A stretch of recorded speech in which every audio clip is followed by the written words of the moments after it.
Going inside Memorial Sports, this is the Panther Fan Zone on 100.7 The Score. Welcome back in. This is the High School Fan Zone on a Monday night. We are talking UMB Bank Classic, the big baseball tournament in Lubbock every year. It's been renamed this year. It's still the same thing. And Memorial is one of the new teams. Well, Memorial's the new team in everything they do this year because they're a new school. But they are one of the new teams in it. You guys are hosting all 3 days? We Brandon? are hosting 2 days. We're going to play 4 out of our 5 games at home, and then we're traveling to Magle Field on Saturday. So you got that long trip to... We made that trip. We scrimmaged them. So, yeah, we'll make the trip across town. Ralph Ramon was just talking. I think you guys have played a few home games, correct? We have. We helped host the Shallow Water Tournament, right? The Rail Yard Classic. Played all of our games at home there, 4 games. Last week we didn't have any home games in the Level Land tournament. These guys have slept pretty much in their own bed. They have. That's good for young people. No hotels right now. No, let's get a chance to get them used to it because next year you don't get to take the kids' gloves come off next year. We'll talk about that some other time down later in the season. Well, I'm going to introduce yourself and your 2 players here for folks watching on TV. I'm Brandon Roberson. This is J.D. Gideon and Dirk Soto. Both of them are sophomores. Both of them are, I would say, utility players. They're very versatile. They can play in the infield, outfield, and pitch. And both are, and this is not a surprise coming from Memorial because it's the same thing happening at Liberty. You guys are multi-sport guys. Yes, sir. Dirk's linebacker. Yes, sir. Middle linebacker. Yes, sir. You gotta like having a middle linebacker on your baseball team. That never hurts. And JD was one of the primary guys for CJ Villegas' basketball team. So you've got guys who have gained a little bit of that real varsity experience and then playing against varsity teams. For both you guys, how much has that paid off as you're getting into baseball to have some of that under the lights experience so far? Yeah, it's good to have that experience. Physically and even mentally, it helps a lot. Playing older guys, varsity guys, and I don't know. I think the experience and seeing the competition and what we have to go up against is really helpful going in baseball. Because Dirk, I say that you guys didn't play a full varsity schedule, but you went and played some varsity teams on their fields. And I remember can't remember if it was Littlefield or one of the ones when I talked to Coach Richards. He said, "Yeah, my young guys, it caught their attention a little bit. It's a little bit different." But thinking back to the fall, how ready are you now for this week in particular against a lot of folks you're going to know this week? It's good. I feel like just being able to step into that atmosphere in football and then step over to baseball really, really helps me out a lot. Just making the change, I think I like it a lot. But yeah. Because this is, you guys, very much like Estacado, but Mark Giannis was on here earlier, you guys have stayed fairly close to home. The difference now is you're going to see, you've seen guys that you've played here and there, but now you're going to see a lot of guys you've seen. You're going to play against a lot of guys you grew up with. Brandon, you being at Friendship as long as you were, that brings something a little bit different out in guys when you get to this week in this tournament. There's a little bit of, I don't know if intensity is the right word. We're talking about baseball. It's not, you don't want to be overly intense, but you've seen that for a few years. Have you seen that from your young guys that they're a little bit more ready for this? We, early on, going back to our very first scrimmage with Greenwood, our guys, I don't think they reacted very well when the scrimmage started, but once it did, we're just playing ball at that point.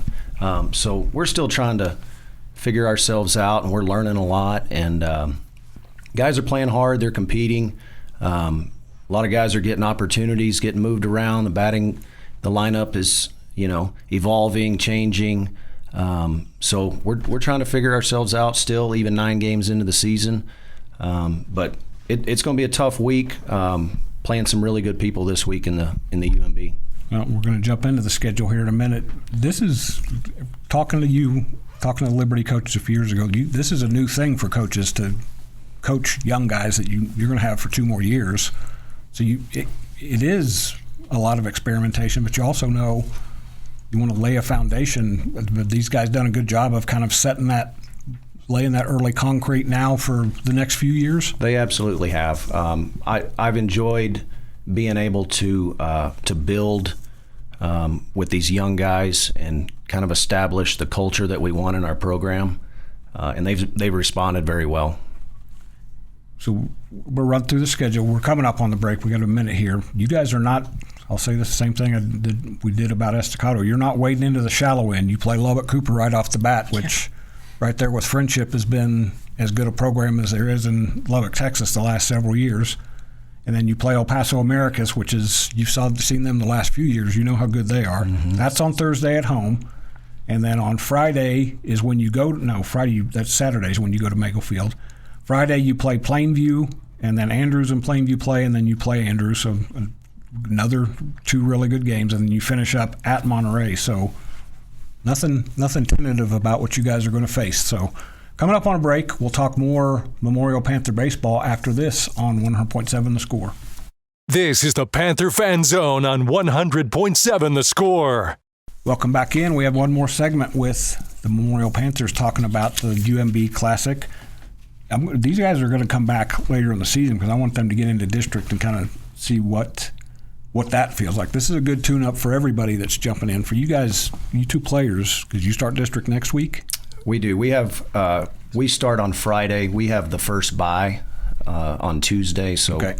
So we kick off district on Friday against Big Spring. All right. So you not much rest. You jump right back into games that are going to mean a little bit more. And what was cool during basketball with you guys, Coach CJ talked about this, that first district game, you guys had to realize there's a little bit more meaning to these. Yeah, for Football, sure. You'll figure that out next year pretty quick too.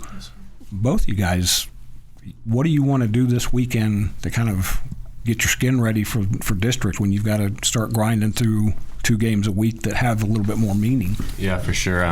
I think we need to play this weekend a lot harder and realize that coming up on district, we're playing to extend our season. So I think with that mindset of getting ready for district will help us prepare ourselves for Friday. For you, Dirk, this is the first time you're playing on a team that actually has something to aim for, because in football you guys knew it was going to be over here and you could start getting ready for baseball. What's that going to be like for you?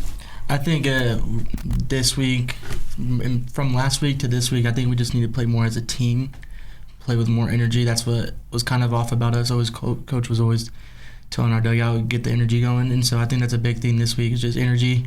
Good vibes, too. A lot of us were down, including myself, but I've started to realize over the one day that we had after our games it's just one game, and you just got to let it go and know that you're going to have a lot more opportunities coming.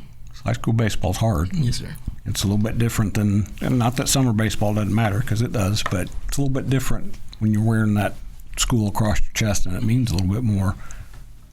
What have you seen? Hearing one of your guys say that, your message seems like it found its mark. When you know that they're thinking that way, how does that kind of start to get you guys ready? Well, it just tells me that they're buying in and they're hungry, and we're looking forward to this weekend. It's going to be a challenging weekend, but that just makes us better, and we're figuring ourselves out, and district's right around the corner, and that's when it means something, and like JD said, we're looking to play past district and make the playoffs. So this is our last chance to get ready for that. For you guys too, this is great.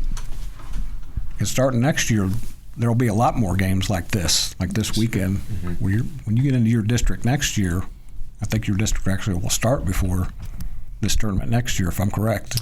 Yeah, we're going to be in a 10-team district next year, which is a little bit unusual, but it's going to be very exciting. It's going to be very, very tough district. But yeah, most likely we're going to have to start district, and we're going to have to play a district game or 2 possibly in a tournament, like you did at Friendship a few times. So you bet. So this is good. Throwing guys into the water a little bit early to get them used to it. Not your district this year is going to be tough enough. With you start talking about just in town, just you, Liberty, and Estacado. That's going to be fun to watch you 3 teams. But just real quick, and this will be a question for later on too. For you 2 guys, what is this team good at right now? I'll let you go first, Stevie. Well, well, yeah, most of y'all know I just came over from basketball, so I haven't got to see much of the team so far. But I feel like we're been hitting the ball hard pretty well recently. Pitching looks great. Yeah, and I'd say the same for fielding. I'd say all around we're looking pretty solid right now. I'll let Dirk finish. Yeah, I think one thing that's been good this year, I'm going to list a position, but our catchers have been doing pretty good this season. And like he said, our pitching has been pretty good. Our bats have been pretty good. One thing I think has been pretty good is our middle infielders. I think our middle infielders have been doing a lot lately that's been good, communicating with us outfielders, knowing where we need to be and all that, and just having a communication between those two. You guys are getting coached probably a little bit differently than you might in the summer. Brandon, I'll throw the same thing out to you. Is there one thing right now that you look at and say, these guys are good at this, we're going to keep getting better? Well, the thing I love about this team and this roster is it's very athletic. We can put an athletic team on the field, and we've got guys who aren't in the lineup, in the dugout, on the bench at any given time, and we're athletic there. So we've got a very athletic team. We're trying to score some more runs. We finished up last week, scored 13 runs, by far our highest run total. I think we scored 10 in another game. So we're trying to figure out how to score some runs, but we can put an athletic team on the field. 4-5 record right now, but we've actually scored more runs than we've given up on the season. So we've had a couple of close games. We just got to figure out how to win those 1-2 run games that we haven't done yet. How to put a game away or how to come from behind and win a game. When you get 5 chances this week at the UMB Classic, that's going to wrap us up in the Panther Fan Zone. We'll be back after this break in the Patriot Fan Zone on 100.7 The Score.